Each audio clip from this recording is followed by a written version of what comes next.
안녕하세요. 배구산 산나물TV 자연농부입니다.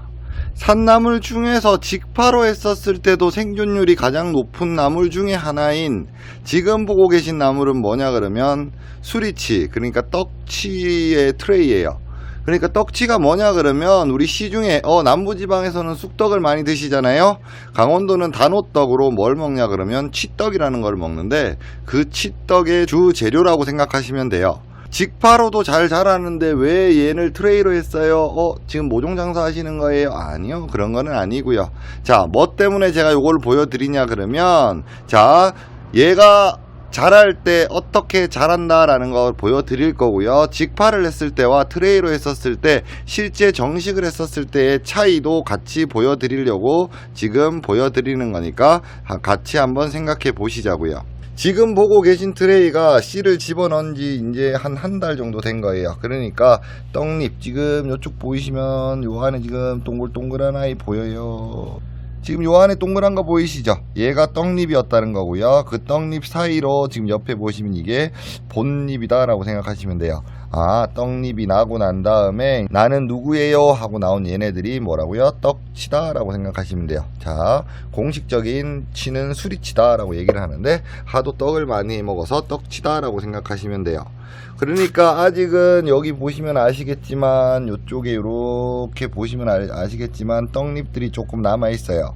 그러면 얘가 다 자라면 어떻게 되냐? 자, 그러면 어떻게 되는지 한번 보여드릴게요. 포트에서 끝까지 자라게 되면 요런 모습을 가지게 돼요. 요런 모습. 오우, 얘는 많이 크다, 그죠? 얘는 금방 본 애들보다 많이 크네요. 훅을 한번 보시면 뭐가 없어졌어요?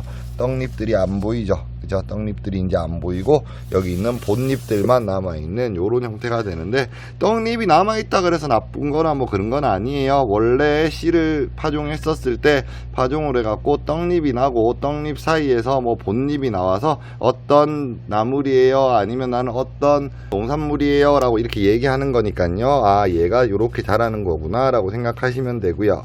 얘네들도 똑같아요. 우리가 만약에 정식을 한다 그러면 요렇게 잡아서 어떻게 해요? 포트를 요렇게 빼보시면 요렇게 안에가 다 뿌리가 완성됐구나 라는 거를 쉽게 알 수 있고요. 언제 심는 게 좋냐 그러면 원칙적으로는요, 지금 얘네들은 조금 컸고요. 크다고 무조건 좋은 건 아니에요, 모종은. 왜냐 그러면 크면 클수록 모사리는 많이 한다라고 생각하시면 되고, 옆으로 오셔서 보셔도요, 지금 얘네들은 떡잎이 있는 아이들이잖아요. 떡잎이 있는 아이들도 지금 이쪽으로 오셔갖고 제가 하나 빼볼까요? 차차차 이렇게 하나 빼면 얘는 아직 좀 덜 만들어졌죠, 그죠? 네, 좀 더 지금 부서지잖아요. 지금 여기 부서진 거 보이세요? 요렇게 부서지기 전이면 더 좋다라고 생각하시면 돼요. 만약에 우리가 수리치, 떡치를 갖다가 밭에다가 정식을 한다? 그러니까 난 이거 한번 심어보고 싶어 라고 생각하시는 분들이 있다라고 얘기하면 제가 금방 이 영상 처음에 말씀드렸죠. 뭐라고요?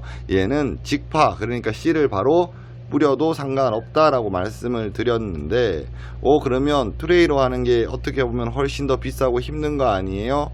그럼 일을 2번 해야 되잖아요. 이렇게 생각하실 수 있잖아요. 그런데 요거는 거꾸로 생각해 주셔야 돼요. 보통 우리가 산채에서 직파로 키우는 작목의 가장 대표적인 게 이 수리치하고 곤드레예요.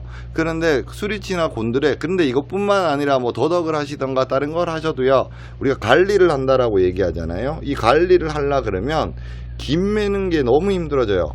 왜냐 그러면 땅에서 바로 씨로 발화를 시키면요, 발화를 시켰을 때 풀들도 같이 자라겠죠. 그러니까 어렸을 때부터 같이 김 매는 거를 해줘야 돼요. 그러다 보니까 보통 우리가 이 큰 트레이, 그러니까 여기 있는 트레이로 심었었을 때 김을 한 번, 두 번 정도 매야 된다라고 얘기를 하면, 씨로 뿌렸었을 때는 최소한 2배 이상은 매줘야 된다라고 생각하시면 돼요. 왜 그러냐 그러면 제가 지금 여기 보이는 요거 작은 아이들, 요거를 키우는 거 지금 한 달 걸렸다 그랬잖아요. 그런데 우리가 이걸 밭에다가 실제로 심었다라고 생각하시면 우리가 키우기 싫은 잡초들도 같이 자랄 거고, 그 아이들이 어릴 때 그때 엄청 부지런하셔야 된다라는 것 때문에 우리가 보통 대량으로 심을 때는 직파를 하는 것보다 트레이로 많이 심는 이유가 그래야지 김 매는 횟수가 훨씬 적어진다라는 거고, 수리치는 일단 한번 활착을 해가지고 자기 자리만 잡아주면 그게 김 매는 거는 끝이에요. 왜냐 그러면 수리치를 키우실 때 가장 중요한 게 뭐냐 그러면, 다른 산채들은 굳이 안 해도 되지만 얘는 꼭 해야 되는 게 비닐 멀칭이에요. 비닐 멀칭을 왜 해주냐 그러면, 수리치는 여기 큰 아이들이 뒷면 있잖아요. 이 뒷면이 지금은 좀 보들보들한데 나중에는 엄청 까칠까칠해요. 이 뒷면이 전부 다 섬유질이다 라고 불리는 이 섬유질 덩어리라 라고 얘기를 하거든요.